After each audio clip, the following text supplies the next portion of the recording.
Hello, ladies and gentlemen, and thank you very much for joining us for yet another SAIBC Insider Conversation. Something really, really fascinating that we started during the South African International Ballet Competition online period and had really, really very big interest from around the world for this getting together and talking and really getting to understand what happens behind the scenes. How do people get to where they are? What is the future? How is COVID impacting on the lives of people? And so we are really excited, and I am very excited about my two guests today or tonight. Both of them absolutely intimidate me with what they have achieved in their lives. And so let me introduce you to them. First, Rachel Moore from Los Angeles at the moment, and she will tell us slightly more about who she is and where she comes from. But hello, Rachel, and thank you very much for finding time to spend with us. Sure, delighted. And the other one is Samuel Wuersten, who had been to South Africa a few times and have done a lot of work, and also worked with Kervin Fortain, who sadly passed away a few months ago. And so, Samuel, welcome, and thank you also for finding time to spend with us. Thanks, it's a pleasure. So, a lot of the times people ask, what is the future of a dancer beyond dance?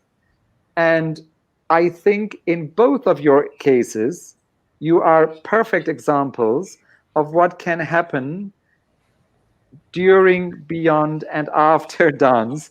So, Rachel, give us a little bit of a background first, because, I mean, we see and hear you've won an award for the best CEO, and you've been at American Ballet Theatre as the executive director. You're now the CEO of the Los Angeles Music Center.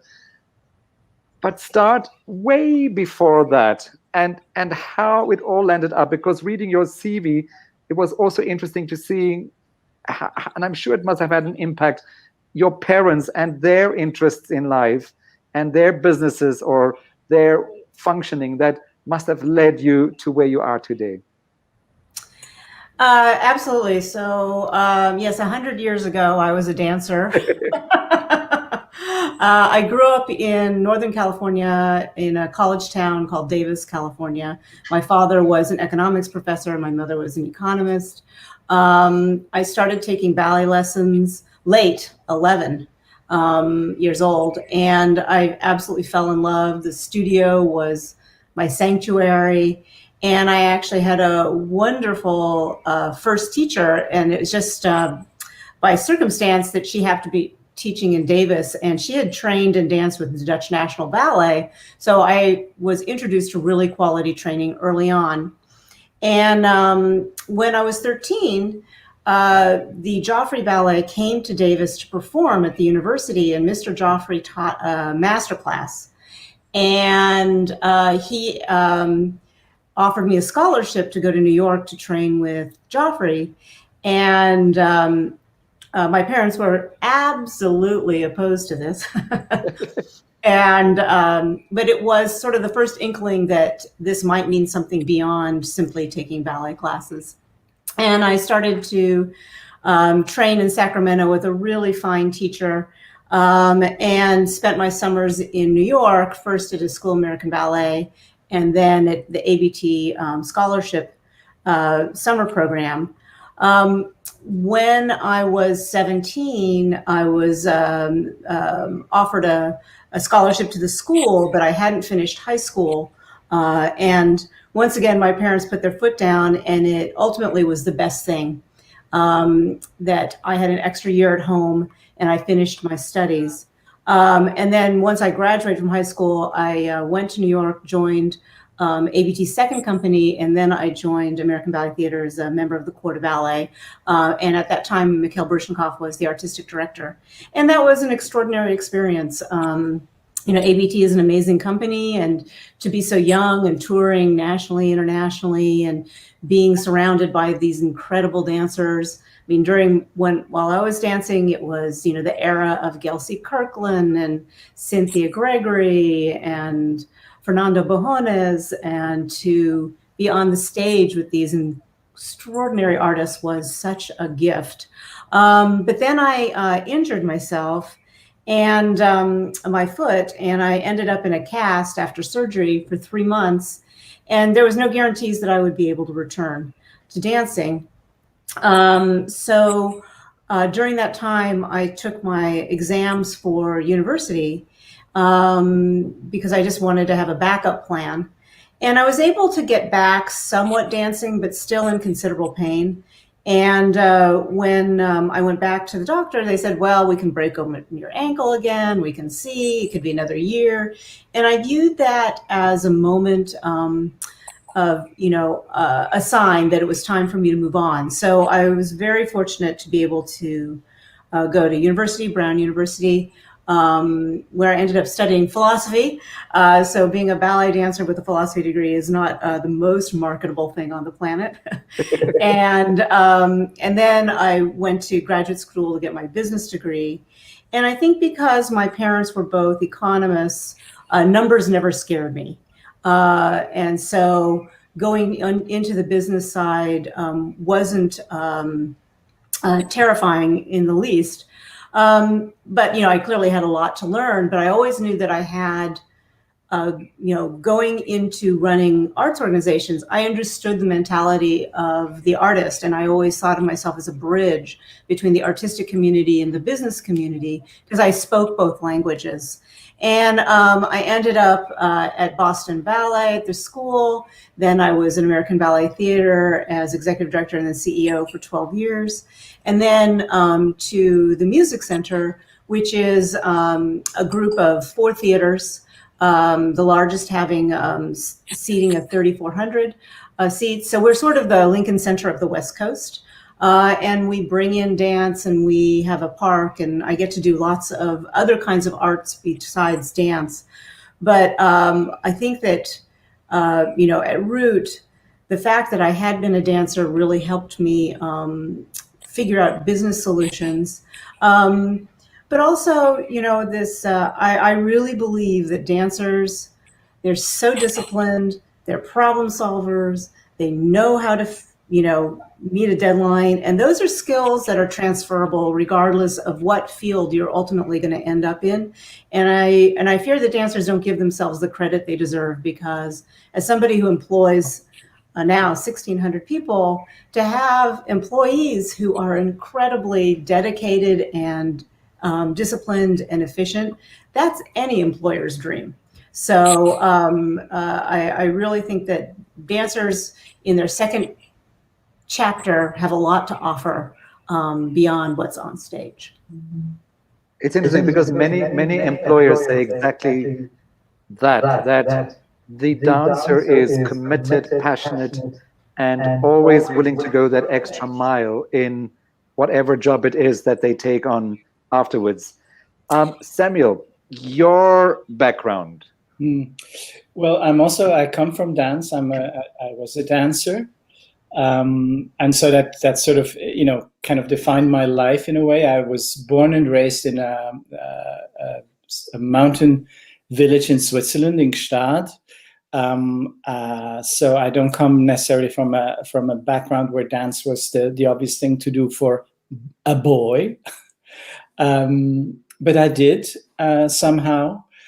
And I think if I look at my dancing career, it's a very diversified career. So it's a career I was a late bloomer. I didn't have the early start. A little bit what Rachel was saying. She feels she started late at 11. I started even much later than that. But so my career kind of took a quite an interesting path, and I consider my dancing career as my education, actually.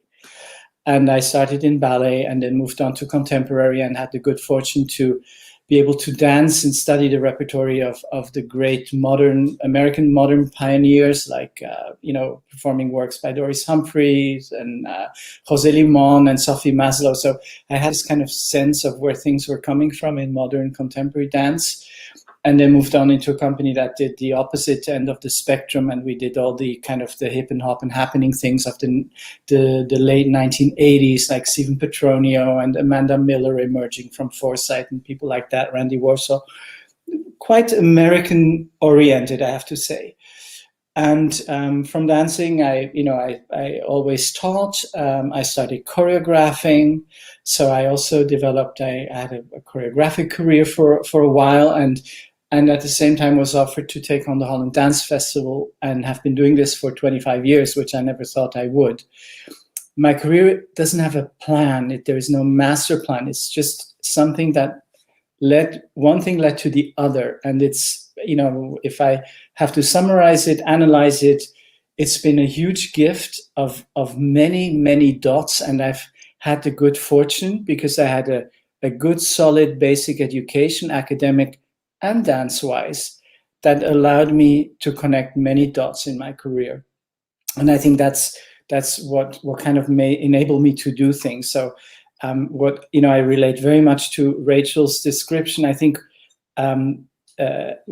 as dancers, we're very resourceful, and I think that's, and even though we're too modest, but I think modesty is also a kind of a gift. It's also something that makes us, it's sometimes a curse, but it's also a blessing that you have a certain modesty towards your talent. But I think it just makes us also fearless, because I think what at the end of the day, in all our insecurities, we're incredibly fearless, because who the hell would, put it into their minds to go on stage and do what we do on stage, in the moment, and then think it works. I'm always mesmerized when you look at a complex ballet, and to think that without talking to each other, we go on stage and we just kind of dance it and it works. And you're in a rehearsal and things go wrong, and the lift and the synchronized movement maybe, or whatever, and then you open a curtain, you put on a spotlight, and then it miraculously falls into place. And I think that's the magic of our our fearlessness and our skill to communicate on a level that's quite amazing without words. So I think a lot of it has to do with that. I'm, like Rachel, not afraid of numbers, just because I think it's not, it's something, numbers are to be analyzed and to be dealt with, and money is to be dealt with. And it's something that's sort of, for me, very, very much common sense. And for the rest, I've been completely self-taught. I invented myself. I've never been for one day to a management school, and I'm sure I'm, flawed, and I am not, in all aspects, the ideal director, and I just learned everything I know by doing, basically. So it's sometimes fascinates me myself in terms of how the hell did I get where I am. And the other thing, I've always been fascinated by education. So I combine my life in dance, for the past 25 years. It's always been a combination of dance as a profession, the presenting side of it, or creating side of it, and also education. So I'm very passionate about education. So I've been running, the program in Rotterdam for the last 20 years. I'm running an arts university in Zurich, a bachelor and master's program. And all I do in education is also based on absolutely not having any credentials whatsoever. I don't hold a master degree in anything.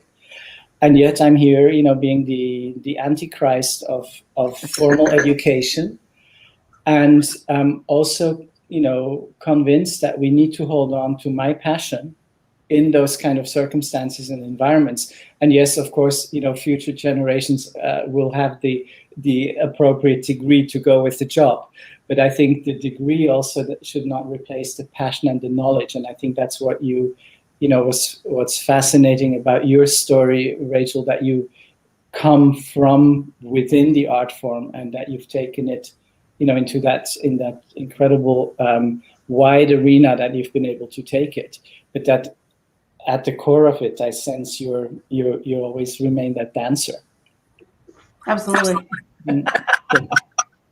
So it's interesting because it's something that I feel that so often in the process of trying to make something academic, we forget of the hours and hours that people had spent in the studio, on the stage, and we are not being given the credit for that.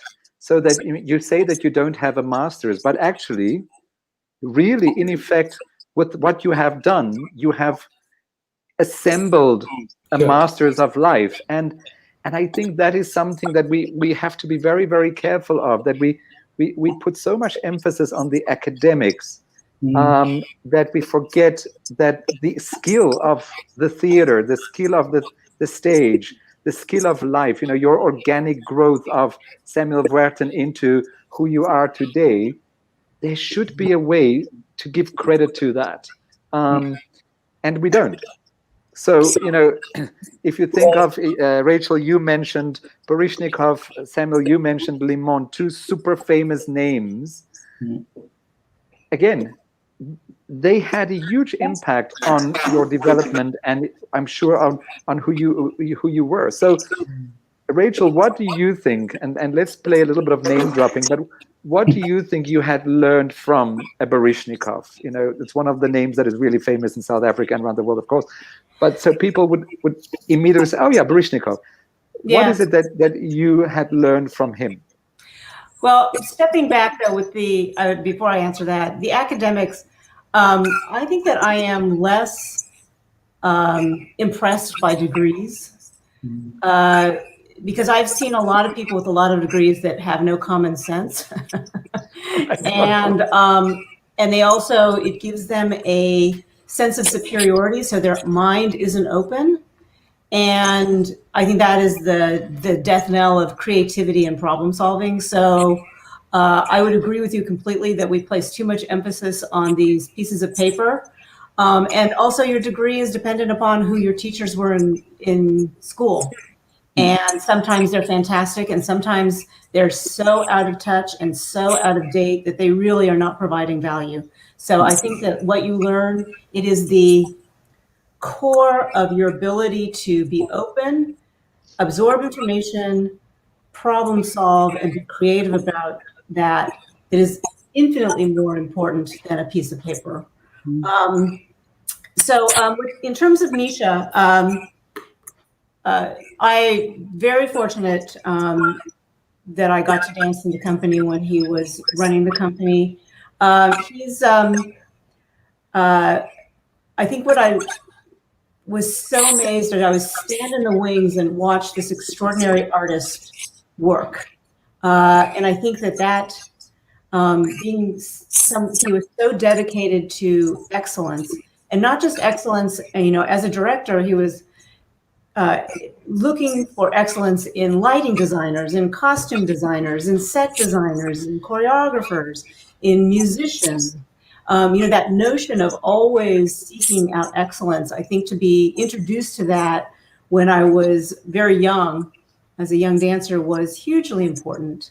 And also during the time that he was running ABT, he broke down some massive barriers between the contemporary dance world and the ballet world. That it used to be that you would train and you were only interested about being Swan Lake, Giselle, whatever. And Misha, hired Twyla Tharp and David Gordon and, all these postmodern choreographers, contemporary choreographers to work with a ballet company. And that was groundbreaking. And I think what I learned from that is don't accept the old rules. Seek excellence wherever you can find it. And that was a huge gift. Samuel, Mr. Limon, and people like that, what have you learned from them? From those early days of my dancing, when I came across people who had worked with Limon, of course, he was dead by the time I got to study his works, and Doris Humphreys as well, and so on. But for me, it was mostly a sense of experiencing something quite, when I was quite young in my career, of experience a certain level of excellence, of making a difference, of doing something that's substantial. And I also learned that, the world of dance was composed of many different voices, and that behind each voice there was a vision, a passion, a sort of later on when I studied the Cunningham technique more extensively, also, my years when I lived in New York, that you kind of got a sense of these different voices, and I always found that fascinating. And I didn't, my career wasn't set up in a way that I, stayed with one person forever. So I became quite greedy in that way. I felt there was so much to discover, and dance is so rich. And I think what it did, it just helped me establish my ability to program, because it was for me very clear that I wouldn't want to decide on a certain aesthetic or a way of approaching dance. These days later on, when I started working for the festival, I was able to develop a very close collaboration with Yuri Kilian, who is someone I greatly admire, and whose contribution to dance is immense.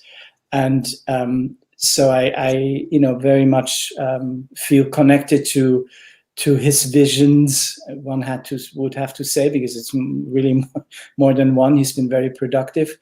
So I feel that it's endless, or I was very moved and touched and inspired by someone like Sylvie Guillem, who, stepped out of ballet, and you were mentioning Kelsey Kirkland before, these incredible talents who, in a certain context, had limitations and boundaries they could either go against and succeed or not, And Sylvie Guillem certainly struck me as someone who was able to go against a certain establishment, if you like, and who, a French woman moving to London and all that stuff. So she was someone I also found really fascinating to observe as an artist, while she never really had choreographic ambitions, but just, how she carried dance around the world throughout her career, for me, was a great inspiration.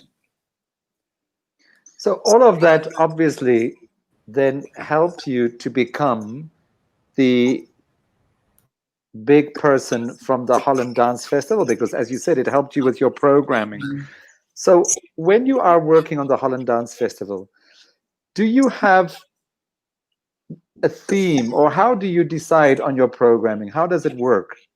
I compare it to cooking, and I really see dance as a very, very vast field, and I really think it's not a matter of saying this is the interesting line or that is the interesting line. It's global, it's international. Dance is connected to local cultures all over the world, and it's interesting to enter into these fields. And that's what I, find very enriching in being able to program internationally. So I'm sort of looking at programs of our festival and programs I get involved in outside of the context of the festivals, as really a bit like cooking, and you decide to have this, and then next week you'll have something else.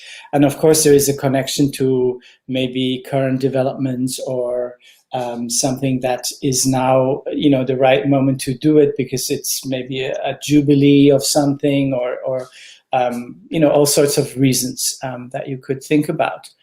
But it's like the actual experience of a performance. The general public, they buy a ticket, they go to a performance on that particular night, and then they go back into their lives.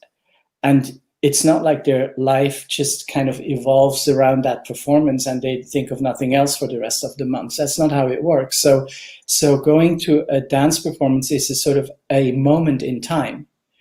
And that's how I imagine it. And that's how I put together a program. So when we have a Holland Dance Festival, I'm looking at what's going on in the Netherlands, and I'm thinking I want to add something to what's already there.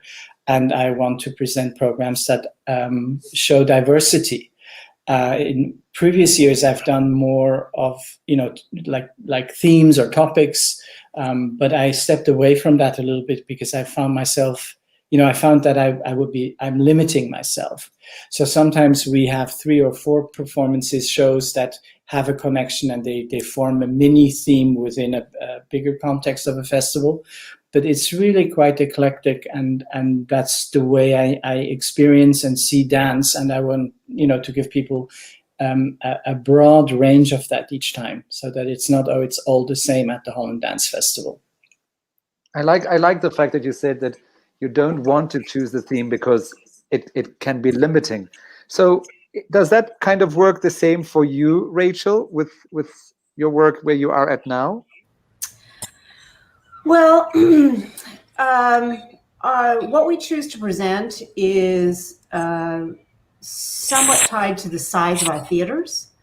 So that our Opera House is 3,400 seats.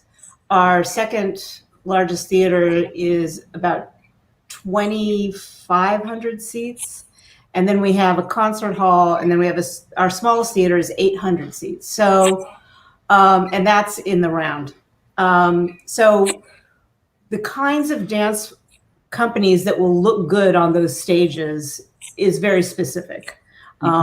It's like when I was with ABT, the Met is, 3,600 seats, and you just get swallowed if it's a very small company and a very small production. And so we think about that when we're identifying companies to come and perform. Also, we think of ourselves as there are other theaters that are smaller that can do the smaller companies. Because we're sort of the biggest theater in town, what we can provide our community is access to these major dance companies, whether it's the Mariinsky or ABT or the Royal or Paris Opera or what have you. We're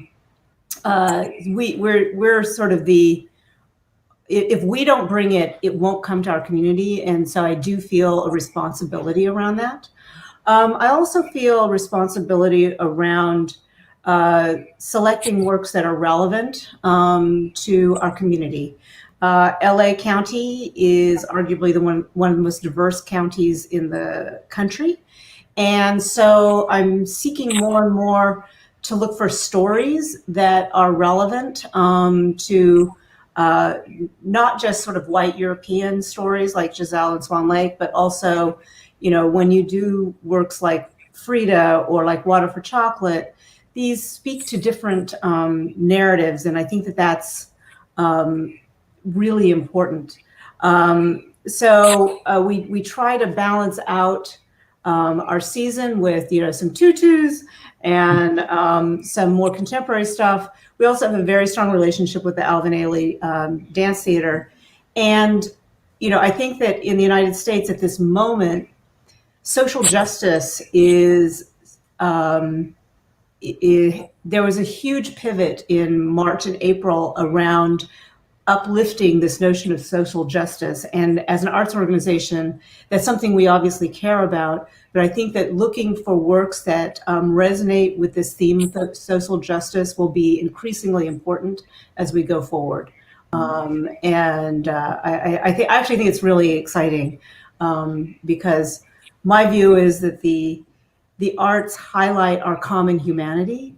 And it's a way for some of us to have conversations that are very uncomfortable and tackle topics that can be uncomfortable in approaches that are perhaps less confrontational and allow people to absorb other points of view.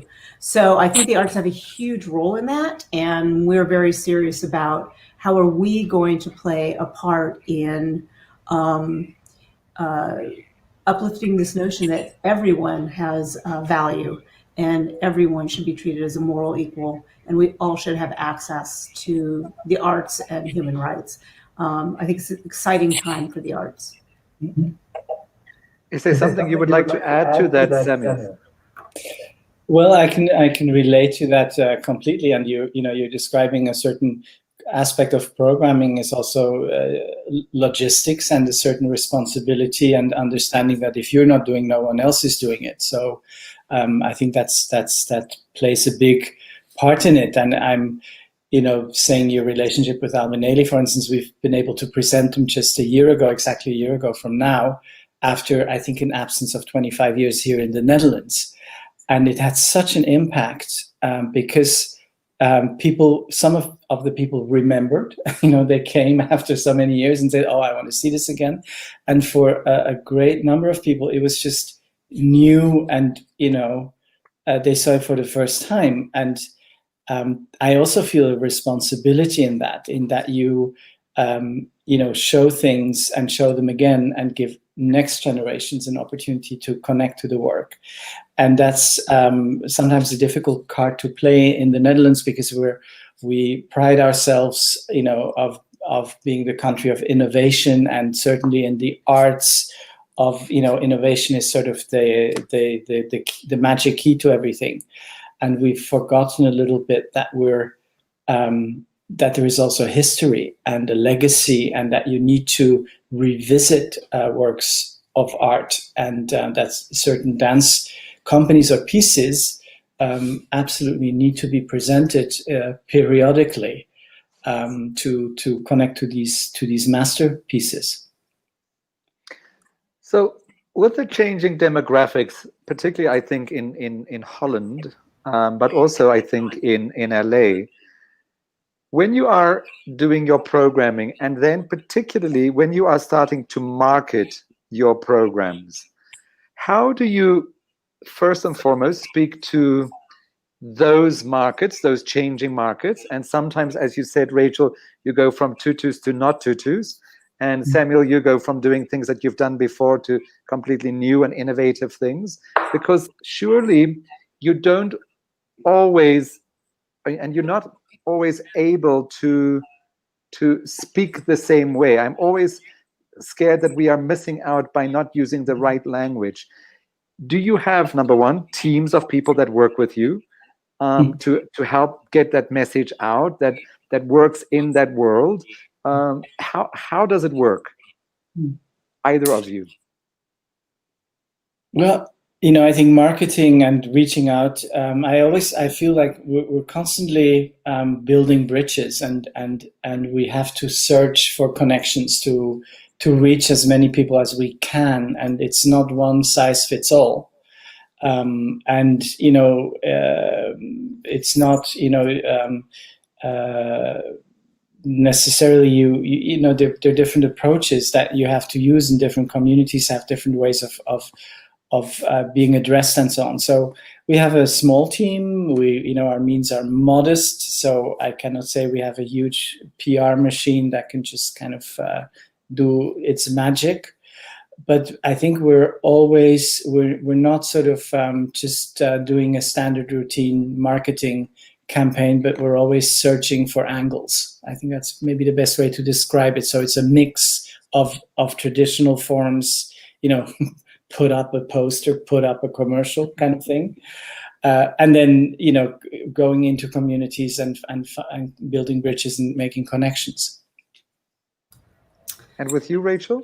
Well, I think there's lots of different markets. I mean, we know that, classical dance, there's definitely a very tried and true market, and we have a large Russian population that will come with anything with a tutu, which is helpful. Our demographics for ballet is generally 35 to 55, skews towards women. Contemporary dance is roughly the same age, but I think that if we have more communities of color that participate with contemporary dance. Where we have a group, we have a marketing team that also is heavily on social. But I think it's also about how we engage our community and make it not. We've been trying to transform the Music Center from being seen as the White Castle on the hill, but a place that welcomes everyone. Because I think that's half the battle. If you feel like you're not smart enough or you don't know enough, that you can't enjoy this, that dance is one of those art forms that you don't need to speak the language.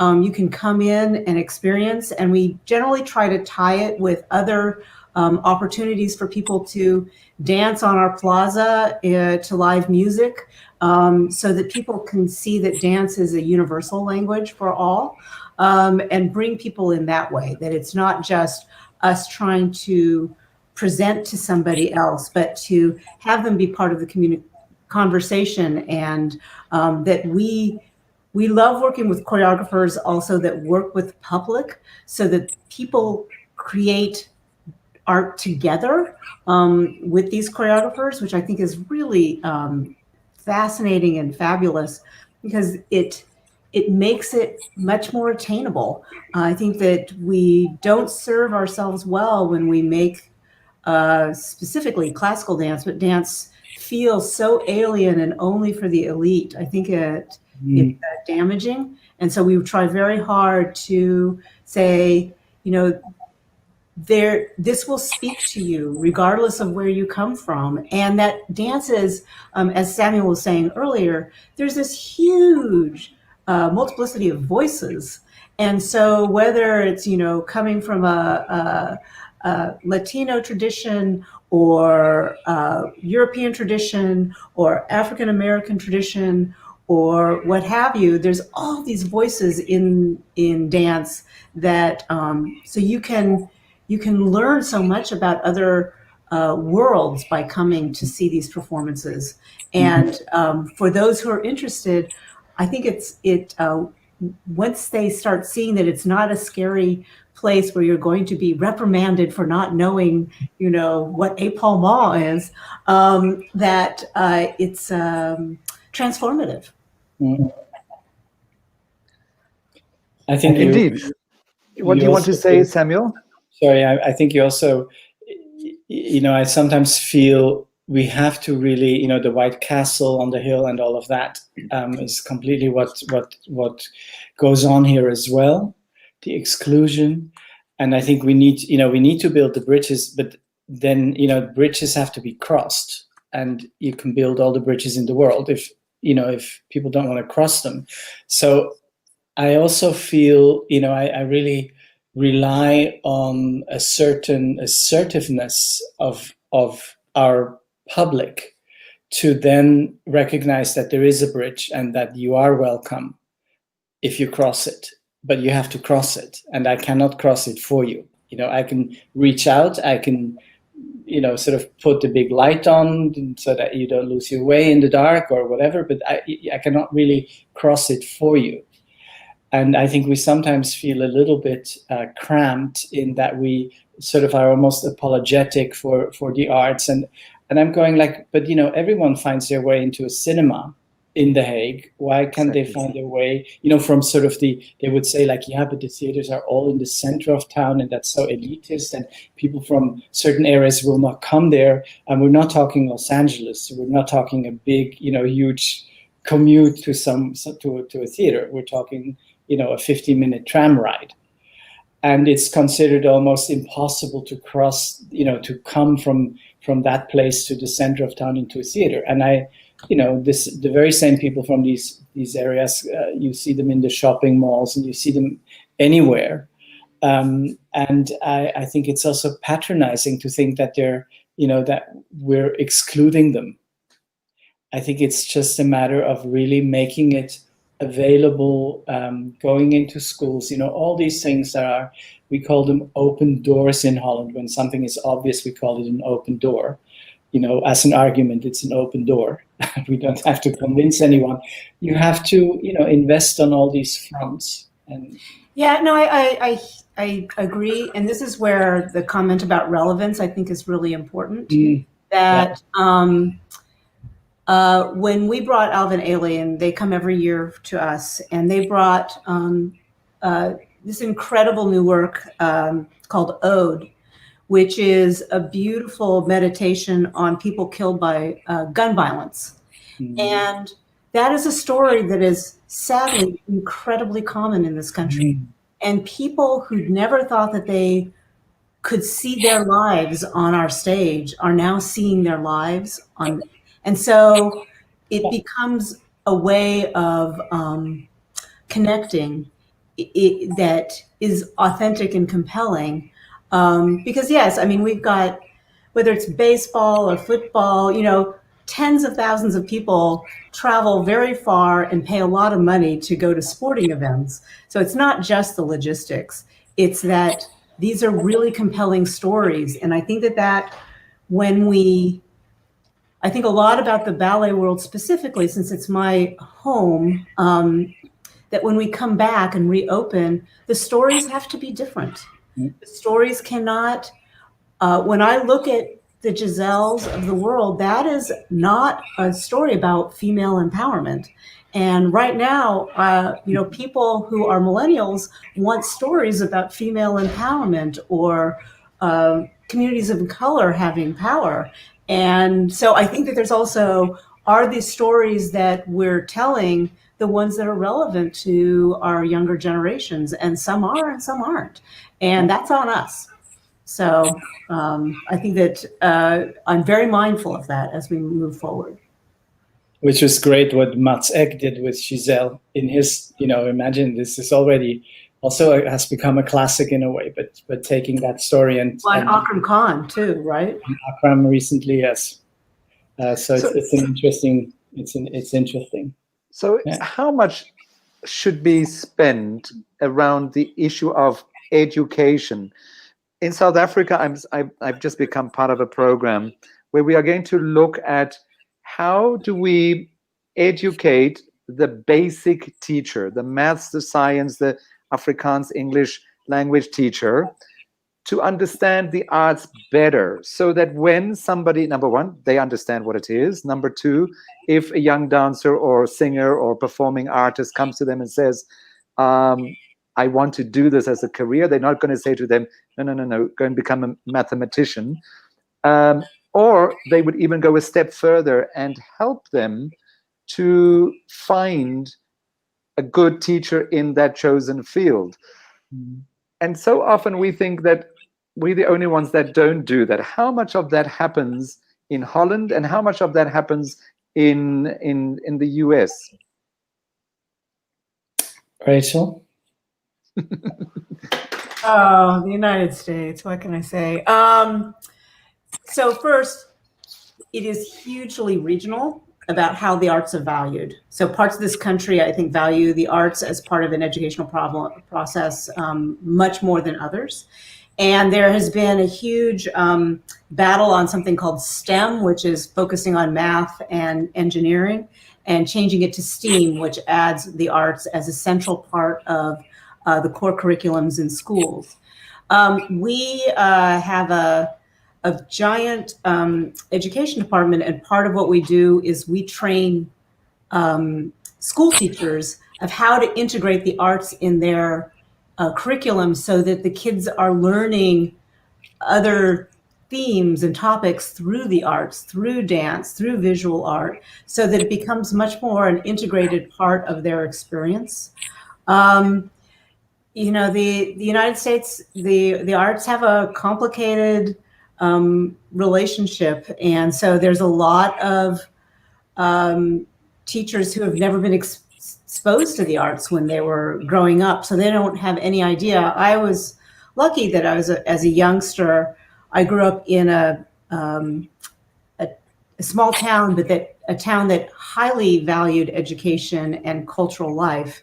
And so as a little kid, long before I became a dancer, you know, we would go on school trips to the symphony or to the theater or what have you. And a lot of that is gone. And I think it is tragic, both for the future of the arts, but also for these kids' lives, because for so many, the arts are their only reason to get up and go to school. You know, people learn differently, people engage differently. And I'm hoping that the country's going through a big shift, and hopefully there'll be a big shift in November back to an administration that the arts is central to a democracy, frankly. Because I really think that the arts teach us empathy and learning how to see the world in other people's shoes. And that strengthens a democracy. And I would love to see leadership that understands that and supports it. Because at the end of the day, it's the kids who are going to suffer. Mm-hmm. Yeah, I think in the Netherlands we have set things up basically to go into the educational programs, and of course, it's the question is, do we do it enough? Does dance have a particular role in it? Music certainly is being promoted. So we also, as we're a monarchy, apart from being a democracy, we're also a little bit of a monarchy. So we have a royal family who is interested in the arts and who supports the arts, and that's helpful because it makes it sort of, visible, acceptable, gives it a certain cachet, if you like.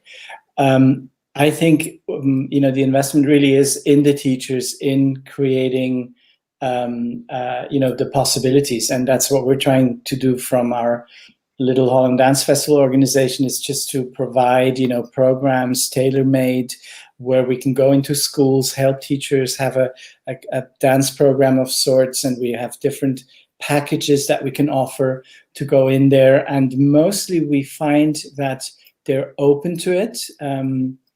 And that they're relieved because they just wouldn't know how to go about it when it comes to dance.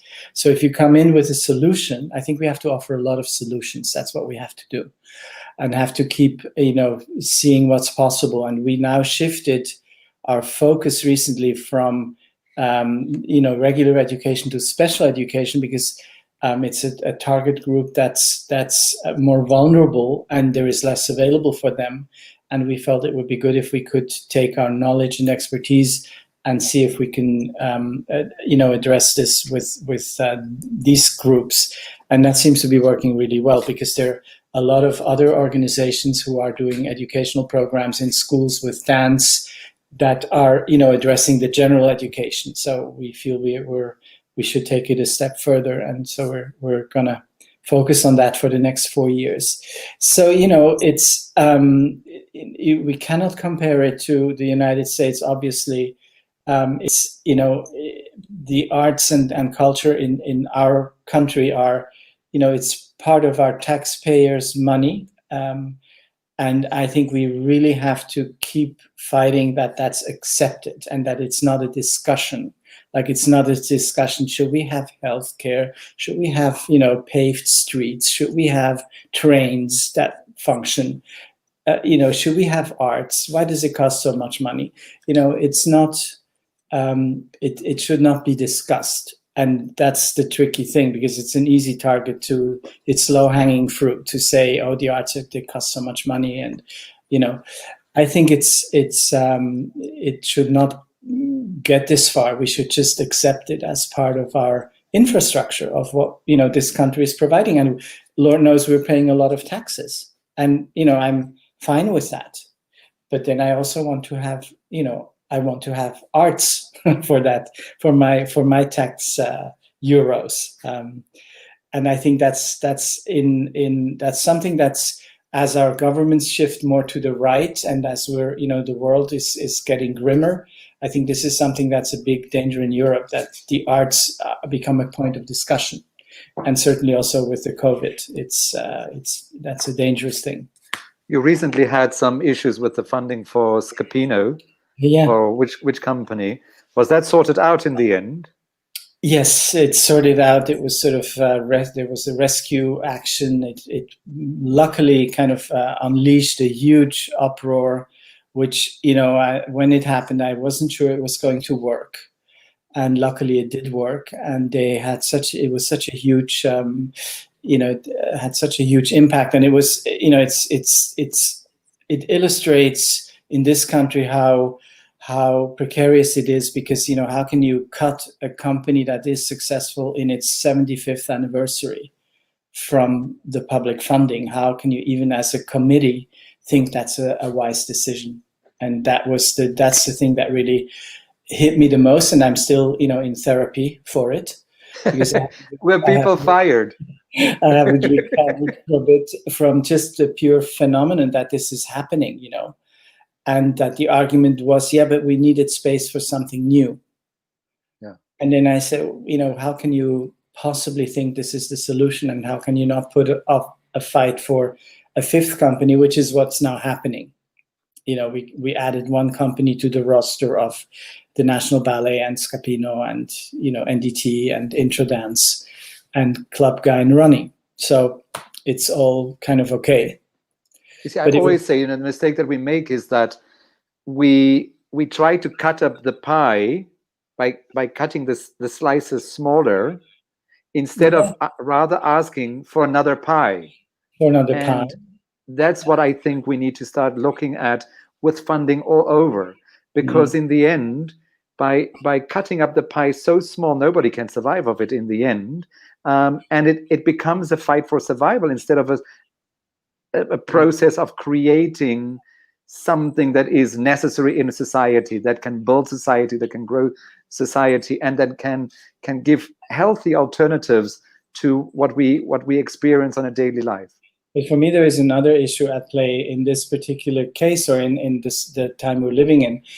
You know, we need to understand the bigger picture, and that's what's really you know, it worries me a lot, that you know, we need to have the understanding of the context. And, you know, as we were talking about these landmark companies that Rachel was mentioning, you know, the Ailey's, and I recently presented Martha Graham and so on. All these, you know, the bigger picture of dance, of history versus innovation, and the deeper understanding and the expertise and the knowledge and so on. And that's so important. And I find that in the Netherlands, we have an incredibly, you know, detailed system of how we distribute our funding in the arts.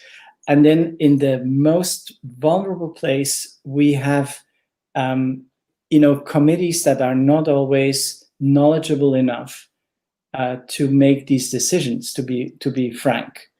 And of course, it's a very delicate issue to address. And I know this is a public arena, and I hope no one from Holland is watching, or I'll be in such trouble. But it's really something that worries me, that we don't have this kind of, you know, level of understanding and knowledge to make these difficult decisions, and to then ask for a bigger pie or a second pie, as you were saying, Dirk.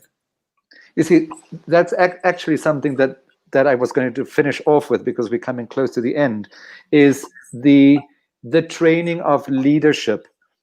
Arts leadership, number one, because there needs to be more Rachels, there needs to be more Samuels, number one.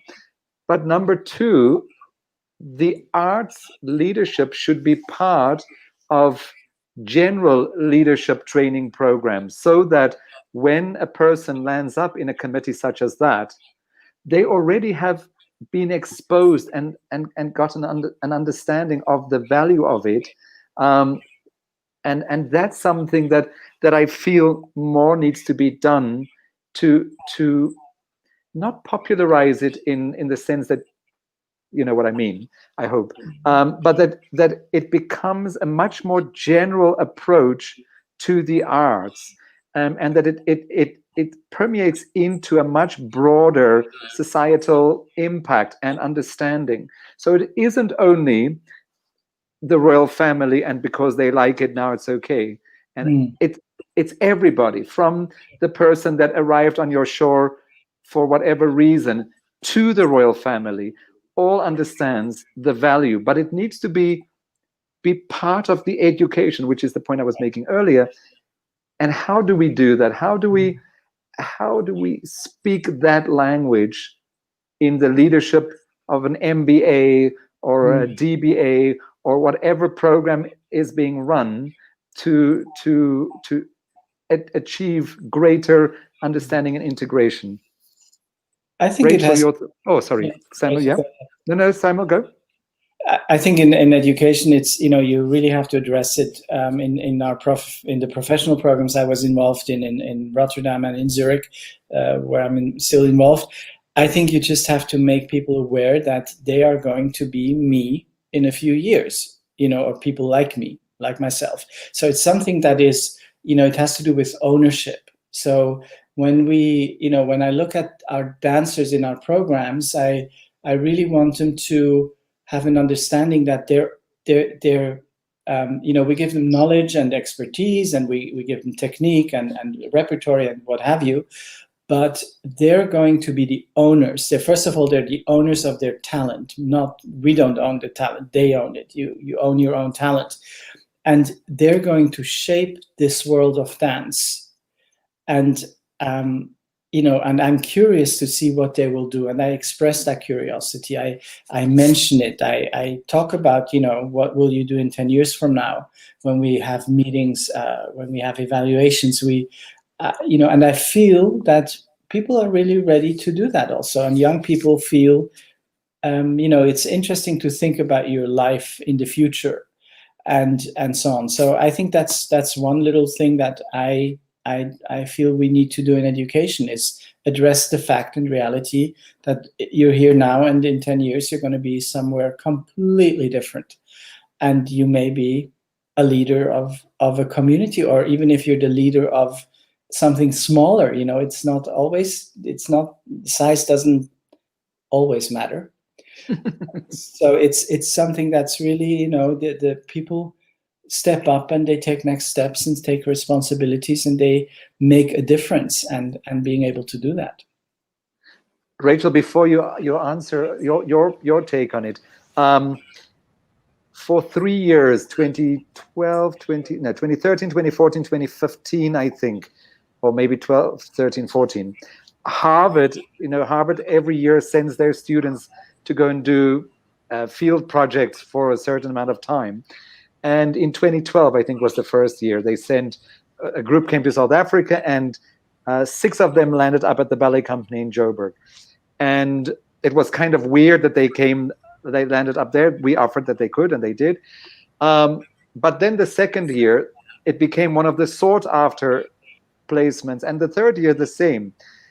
And it's the fact that it's the non-arts people that suddenly became interested in the arts and the running of the arts and the understanding of the arts that I found super, super amazing. And every time they would make a suggestion for us, and I would go back to Harvard later in the year. So they would come in January, and in February, March, I would normally go to the YAGP in New York, and then I would go and spend a day at Harvard and give them feedback on some of the suggestions they had given us. But it was fascinating to talk to people that were absolutely not artistic about the arts. And it was great to start getting an understanding that I loved what you said just now, Samuel, about the dancer owning their talent, because it's a business. It's a product that needs to be sold on. You sell the Holland Dance Festival, Rachel, you sell the Los Angeles Music Center, or a dancer their choreography or their skill. And I think that for me is quite an interesting concept. Rachel, just kind of to say your last thoughts before we say goodbye.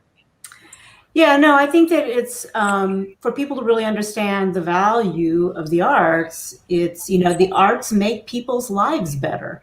And so whether you're a politician or a teacher or whatever, many people get up every day wanting to make the world a better place. And the arts are a really big part of that. I don't think that we've done a good job of educating people that way.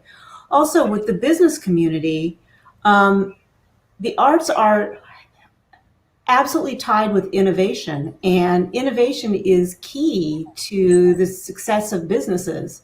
And I think that the arts teach our future creators, whether you're going to go into tech or communications or the movie business or whatever, that's a critical piece to always be ahead of the curve. And there are a lot of jobs that are connected with the arts and culture that are really good jobs.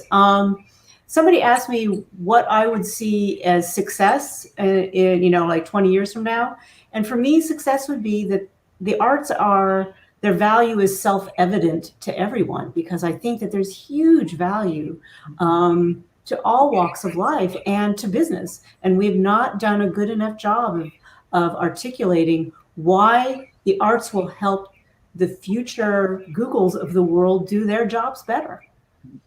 So absolutely. And it's something that we spoke just before we started the program, is trying to find new ways to kind of cross into that much broader world, because those are where a lot of the decision makers sit.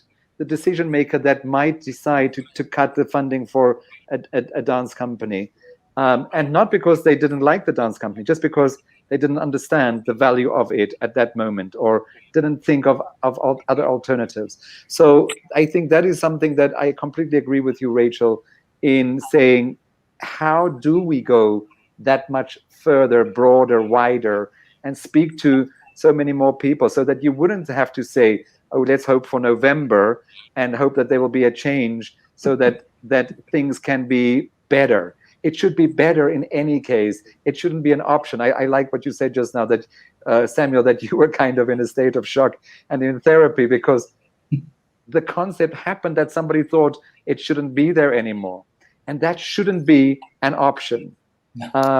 So yes, to say thank you very much. If there's, Samuel, from you, a final message to us and to my people that are watching and listening. Well, thank you so much for doing this, first of all, and I feel it energizes me, and I think that's what we need. You know, I'm very much, what do we need to get through this whole COVID stuff? I think we need to have the stamina to get through it, because we don't have the answers and solutions, and we won't for a while. So I'm seeking, I'm not saying I now want to tell you what I'll do in January, but I hope that I'll have the stamina in my position and in my work to keep, just to not lose courage and lose, you know, the kind of faith you need to just carry on and just have the, I describe it as stamina. So I'm very focused on having, you know, the strength to to get through it and find solutions as we go along.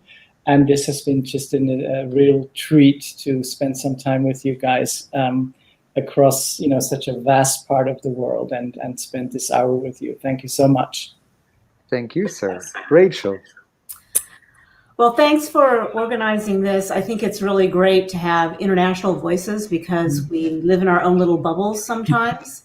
And I think that, you know, my parting comment is, yes, it is a dark moment with COVID and other things, but don't despair, because the arts will emerge, and it is my expectation that they will be as resonant, if not more resonant, as we come back. And I want to finish by, there's a beautiful quote that I've been sharing with people by Martin Luther King Jr. And it's, only when it is dark enough can you see the stars. And I think that at this moment when it is dark, we're now seeing that the stars, what the stars are and what's valuable. And I think the arts are one of the many very important stars that perhaps we didn't pay enough attention to in the past. Thank you very much, both of you. And I look forward to speaking to you soon in the future again. Lots of love from South Africa. Yes, thanks. Bye. Lots of love. Bye-bye.